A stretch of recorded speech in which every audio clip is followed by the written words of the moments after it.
नमस्कार, आप देख रहे हैं चौथा खंबा। मैं हूं राशिद अहमद खान। हमारे इस खास कार्यक्रम सोशल सेलिब्रिटी में आपका स्वागत है। आज हमारे खास मेहमान हैं डॉक्टर अजय कुमार चौबे, जो कि ई स्किल भारत के फाउंडर हैं और इग्नू के शोधार्थी भी हैं। सर, बहुत स्वागत है आपका। बहुत बहुत धन्यवाद सर आपका। सर, सबसे पहले मैं यही जानना चाहता हूं कि ये ई स्किल भारत जो है वो है क्या और ये किस तरह से आप इसमें काम करते हैं।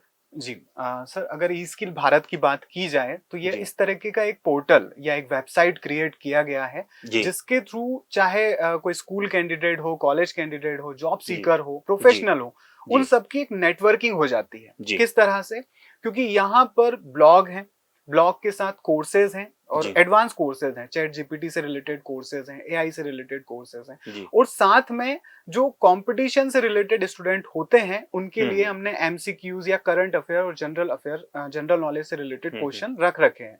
अब इससे फायदा यह होता है कि वह एक ही जगह पर आकर लोगों से नेटवर्किंग तो ले ही लेता है, क्योंकि जी ब्लॉगिंग माध्यम मिल जाता है जी और साथ में कुछ सीख करके जाता है, वो भी निशुल्क माध्यम से। जी अब इसमें मेरा काफी सपोर्ट किया है जी इग्नू एनसीआईडी ने भी, जी जो कि जी दिल्ली का एक ऑर्गेनाइजेशन है, सभी जानते हैं। जी और इसी की तरह हम बच्चों को एक स्किल प्रोवाइड कर पा रहे हैं, जो स्किल इलेक्ट्रॉनिकली माध्यम से दी जा सकती है। जी।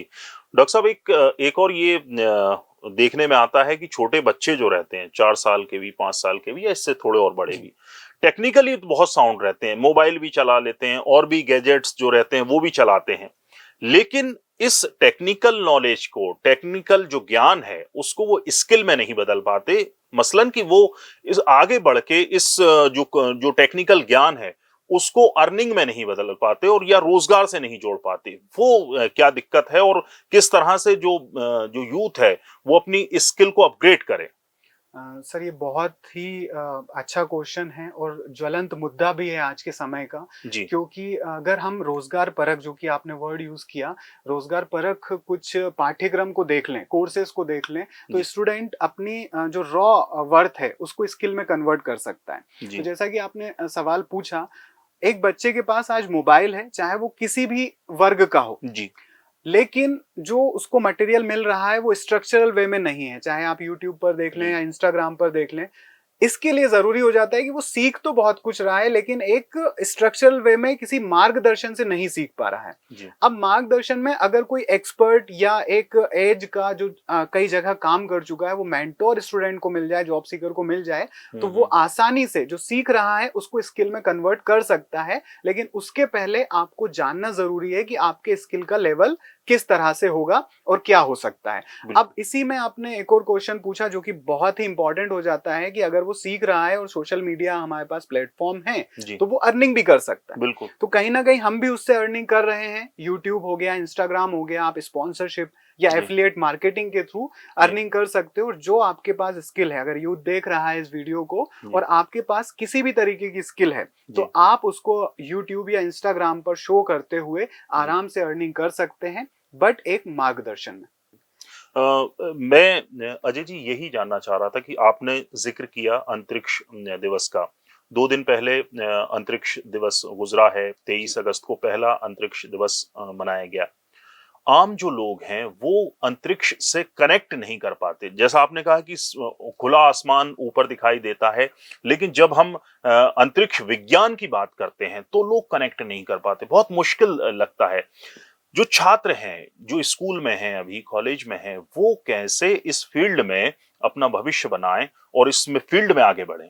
जी जी ये अगेन बहुत अच्छा क्वेश्चन अंतरिक्ष दिवस को लेकर के तो जी आपने पूछा, लेकिन कहीं ना कहीं ये हमारे देश के भविष्य से रिलेटेड भी क्वेश्चन रहेगा। जी जी बिकॉज अंतरिक्ष दिवस तो हर साल मनाया जाएगा, जी और यह उपलब्धि थी चंद्रयान से रिलेटेड, जब जी हमारा जी चंद्रयान एक गर्व का क्षण था, जब वह जी इस तरीके से सफलता का एक परचम लहराया। तब हम्म। हर किसी के मन में जिज्ञासा जाग गई, और इसीलिए 23 अगस्त को घोषणा कर दी गई जी कि हम इसको अंतरिक्ष दिवस के रूप में मनाएंगे। वह सबसे बड़ा रीजन मेरे ख्याल से यह है, और सभी जानते हैं, कि एक अवेयरनेस फैलाना था। जी अवेयरनेस एक यूथ के बीच में, कि आपके पास करियर के बहुत सारे ऑप्शंस हैं। एक जी स्पेस को हम इग्नोर नहीं कर सकते, वहां पर बिल्कुल। काफी सारे ऑप्शंस है आपके पास, और वो ऑप्शन इस तरीके से हैं। जैसे मैं बात करूं इसरो की, जी तो इसरो ने 1935 सॉरी 2035 में यह डिसाइड कर लिया है कि हम अंतरिक्ष स्टेशन स्थापित करेंगे, वो भारतीय होगा जी। 2040 में हम भारतीय अंतरिक्ष यात्री को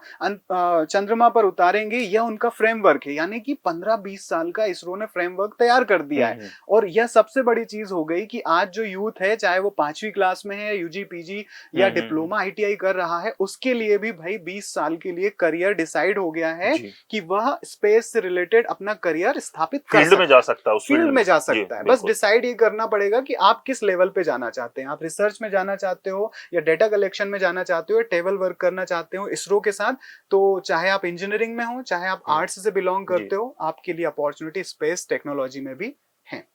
अजय जी, जब अंतरिक्ष की बात हो रही है तो भारत का जो मुकाम है वो बहुत अव्वल हो गया है इस क्षेत्र में।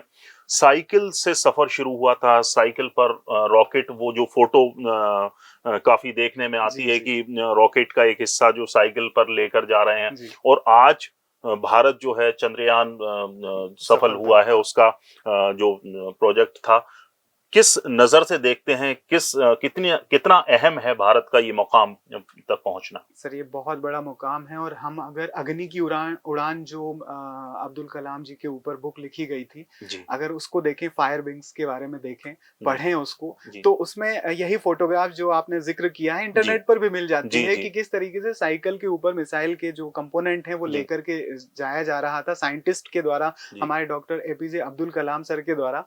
और आज हम उस मुकाम पर पहुंच गए हैं कि सारे जो देश हैं, अलग अलग कंट्रीज हैं, उनके लिए हम चुनौती बन गए। उनके लिए इस तरीके की चुनौती बन गए हैं कि उन्हें भी हमसे सीखना पड़ रहा है। और काफी सारे जो हमारे इंडियन साइंटिस्ट हैं वो उनके लिए काम कर रहे हैं। इससे बड़े गौरव की बात नहीं हो सकती। लेकिन अगर वो सब चीजें आई हैं, चुनौतियां आई हैं, तो कहीं ना कहीं अवसर भी निकल करके आए हैं। और वह अवसर इस तरीके के हैं कि हम अब स्पेस एजेंसीज के साथ जुड़ करके काम कर सकते हैं, चाहे हम गवर्नमेंट से रिलेटेड वर्क करें या हम एंटरप्रेन्योरशिप लेवल पे वर्क करें।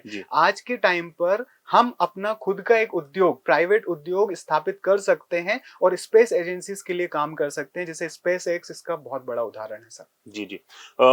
अंतरिक्ष की आम लोग किस तरह से कनेक्ट करें, फिर मैं उसी मूल सवाल पे आता हूँ। अंतरिक्ष से जो सैटेलाइट छोड़ी जाती हैं, वहां से मौसम की किस तरह से जानकारी मिलती है, ये दूसरे जो क्षेत्र हैं वो किस तरह से प्रभावित होते हैं, किस तरह से उसका यूटिलाइज हो रहा है, वो थोड़ा सा लोग समझना चाहें तो किस तरह से समझे? अगर इस क्वेश्चन को समझना है, और सबके मन में जिज्ञासा रहती है, और कहीं ना कहीं इतने सारे मिशन का मेन मोटो यही है कि आगे जाकर के हम जो भी आपदाएं हैं उनका प्रबंधन पहले से ही कर सकें, मैनेजमेंट देख सकें। तो एक आम आदमी के लिए इसको सिंपल तरीके से समझना यह है कि एक उपग्रह या एक तकनीक हमारे बियॉन्ड, यानी कि अर्थ के बाहर गई है, और उससे हम सुपरविजन कर सकते हैं हमारे अर्थ का कि किस तरह से मौसम या फिर फसलों में या अन्य इन्वायरमेंट में चेंजेस आते हैं। और यह सारी की सारी चीजें साइबर, AIML यानी कि आर्टिफिशियल इंटेलिजेंस, मशीन लर्निंग के ऊपर डिपेंडेंट होती है, जो कि एक टेक्निक है, एक रोबोटिक टेक्निक है, जिसके थ्रू हमें सही और सटीक डाटा मिल जाता है। तो अगर आम लैंग्वेज में, इसको रॉ लैंग्वेज में बात करें, तो एक तकनीक है जो हमारी अर्थ को सुपरविजन कर रही है और उसमें होने वाली हलचल को पहले ही नोटिफाई कर देती है। बिल्कुल। अगर हम युवाओं की बात करें, आपने जैसा पहले बताया कि ई स्किल भारत जो है आपका पोर्टल है, उस पर सब मिल जाता है। मैं अगर ये बात करूं कि युवा जो हैं वो कंफ्यूज हैं। देखने में आता है कि 11th के बाद 10th के बाद कौन सा सब्जेक्ट लिया जाए जिसमें वो आगे बढ़े, 12th के बाद कौन सा कॉलेज जो है वो कहाँ पढ़ाई की जाए जिससे कि भविष्य सुरक्षित रहे। और ये ई स्किल भारत से उनको किस तरह से मदद मिल सकती है, किस तरह से वो इसका जो कंटेंट है वो इस्तेमाल कर सकते हैं, वो थोड़ा सा बताइए। बिल्कुल। मैं थोड़ा अभी पहले अपने पोर्टल को साइड में रखता हूँ, क्योंकि आपने कुछ क्वेश्चंस में इतना इम्पोर्टेंट टॉपिक छेड़ दिया है जो जरूरत थी। जरूरत यह है कि आपने बताया कि युवा थोड़ा कंफ्यूज है। कंफ्यूज इसलिए भी हो सकता है बिकॉज इतनी सारी अपॉर्चुनिटीज आ चुकी हैं गवर्नमेंट या प्राइवेट ऑर्गेनाइजेशन के through, short term training, certificate courses. तो कहीं ना कहीं उसको लग रहा है कि यार मैं ऐसा क्या करूं जिससे 20 साल तक का मेरा करियर एक जम जाए। लेकिन वहीं पर अब कंफ्यूजन कहीं ना कहीं सोशल मीडिया से आ जाता है कि आप ये कर लीजिए तो ऐसा होगा, कंटेंट क्रिएशन कर लीजिए, बट जरूरी है, जैसे मैं स्किल भारत पे वर्क कर रहा हूँ, भले ही मैं आज कंटेंट क्रिएशन भी कर रहा हूँ, लेकिन मेरा 20 साल का एक्सपीरियंस उसके पीछे है। बिल्कुल। अब इसी में आपने एक क्वेश्चन पूछा था कि युवा किस तरीके से अपना करियर स्थापित कर सकता है। अभी मैं यहाँ बताना चाहूंगा सर, मैं आईआईसी के थ्रू काफी सारे लेक्चर या सेशन लेने के लिए जाता हूँ, स्टूडेंट को करियर गाइडेंस देने के लिए जाता हूँ, और मुझे लगता है मध्य प्रदेश के काफी सारे कॉलेजेस में मैं जा चुका हूँ। वहाँ सवाल स्टूडेंट का यही होता है कि हम किस तरह से किसी और के अंडर काम ना करें। आज ये एक नई चीज आ गई है, जी। हम अपना कुछ कर सकें। जैसे सबसे बड़ा एग्जांपल हमारे सामने सर ही बैठे हैं, आज उन्होंने अपना खुद का एक करियर स्थापित कर रखा है, वो जाने माने नाम है, इवन सर को मैं पहले से फॉलो भी करता हूं इन सब चीजों में। तो कहीं ना कहीं स्टूडेंट क्या चाहता है कि मैं किस तरीके से अपना एक सेटअप बना लूं जी। अब भाई सेटअप बनाने के लिए मैं आपको बस एक ही सजेशन देना चाहूंगा जो मैंने किया जी। आप अपने इनोवेटिव आइडिया से एंटरप्रेन्योरशिप की तरफ जाइए, दूसरे का आइडिया मत फॉलो कीजिए, आप एंटरप्रेन्योरशिप के पहले एक इनोवेशन कीजिए। और इनोवेशन सबके दिमाग में आता है, हर तरीके का आइडिया आता है, देखिए मार्केट की नीड क्या है, और जब वो सक्सेसफुली हो जाए तब आप स्टार्टअप शुरू करके एंटरप्रेन्योरशिप की तरफ जा सकते हो। बिना किसी के अंडर काम किए हुए आप बहुत कुछ सीख सकते हो। वहीं मैं ये बोलना भी चाहूंगा कि अगर आप अपना एंटरप्रेन्योरशिप जर्नी स्टार्ट करते हो, स्वतंत्रता से कुछ सीखना चाहते हो, तो किसी के अंडर काम करना भी जरूरी होता है।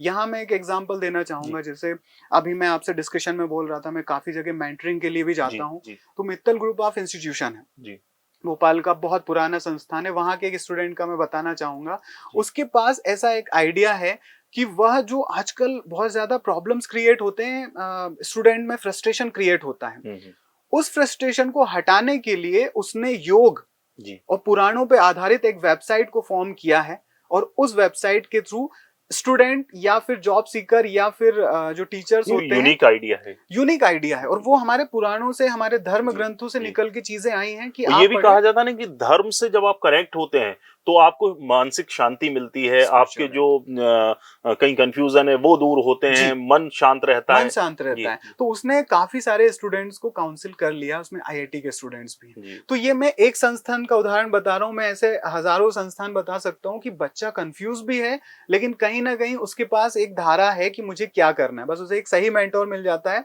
तो वो आगे। अच्छा, एक सवाल और जो लोगों के जहन, युवाओं के जहन में आता है कि सरकारी नौकरी बेहतर है या प्राइवेट जॉब की जाए और उसमें आगे बढ़ा जाए। सर आपने बहुत टफ क्वेश्चन पूछ लिया है क्योंकि मैं खुद भी गवर्नमेंट जॉब कर चुका हूँ, इवन मैं नेशनल करियर सर्विस में भी मिनिस्ट्री के अंडर वर्क किया है मैंने, और हम वर्ल्ड बैंक के प्रोजेक्ट्स को भी हैंडल किए।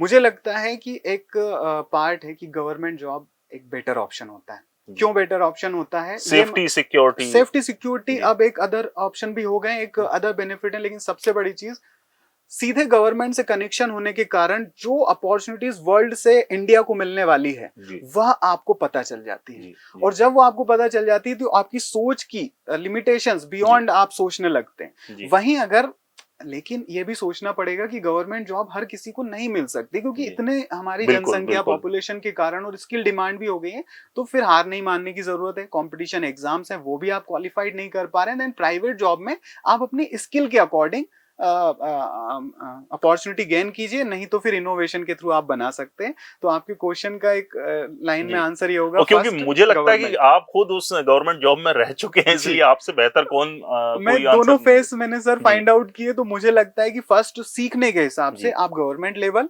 देन आप प्राइवेट में भी जा सकते हैं। फर्स्ट ऑप्शन में गवर्नमेंट को प्रेफरेंस दूंगा। जी, बहुत बहुत शुक्रिया। डॉक्टर अजय कुमार चौबे हमारे साथ मौजूद हैं और उन्होंने पूरे प्रोग्राम में बहुत अपना जो एक्सपीरियंस है वो शेयर किया, यूथ को किस तरह से आगे बढ़ना चाहिए, स्किल को कैसे अपग्रेड करना चाहिए, और जो टेक्नोलॉजी का नॉलेज है वो स्किल में कैसे बदलें। तमाम कंफ्यूजन थे, मुझे लगता है कि इस प्रोग्राम से वो कंफ्यूजन कुछ कम हुए होंगे। बहुत बहुत शुक्रिया डॉक्टर साहब। धन्यवाद सर, और आपका यहाँ मुझे बुलाने के लिए। और मैं तो यहाँ पर अगर कंक्लूजन के तौर पर बोलना चाहूँ तो अगर यूथ इस कार्यक्रम को देख रहा है, इंस्पिरेशन लेना चाहता है, तो वो यहाँ से ले सकते हैं। बिकॉज किस तरह से इन्होंने अपना करियर फॉर्म किया है, आप यहाँ से भी वो चीज़ें ले सकते हैं। और आज सोशल मीडिया भी जी। माध्यम है, तो आप कंटेंट क्रिएशन या फिर यूट्यूब, इंस्टाग्राम के थ्रू भी अर्निंग कर सकते हैं। हम किसी और टॉपिक कभी और इस विषय पर बिल्कुल। बात करेंगे सर। जी जी बिल्कुल। बहुत बहुत शुक्रिया डॉक्टर साहब। हमारे इस खास कार्यक्रम के आज के इस अंक में इतना ही। अगले हफ्ते फिर मुलाकात होगी नए मेहमान के साथ। तब तक के लिए नमस्कार।